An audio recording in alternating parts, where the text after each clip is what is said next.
9 నెలలుగా అక్కడ టెంట్ వేసుకొని ధర్నా చేస్తా ఉన్నారు.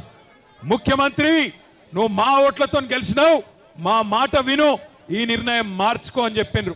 కానీ 9 నెలలకెళ్ళి ముఖ్యమంత్రికి టైం దొరకలేదు, ముఖ్యమంత్రికి సమయం దొరకలేదు.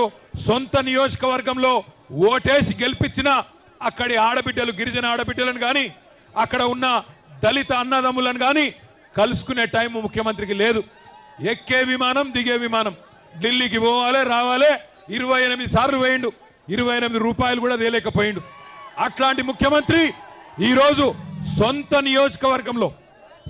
నియోజకవర్గంలోనే ఈరోజు తిరుగుబాటును ఎదుర్కొంటా ఉన్నాడు. మహారాష్ట్ర పోయిండు, అక్కడ ఆడబిడ్డలు కూడా బుద్ధి చెప్పిరు.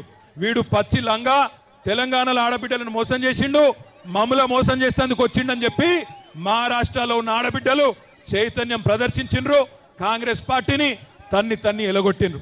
వివిధ రాష్ట్రాలతో కూడుకున్న కేంద్ర ప్రభుత్వం వివిధ రాష్ట్రాలకు ఇవ్వాల్సిన నిధులను ఖచ్చితంగా ఇవ్వాల్సిందే.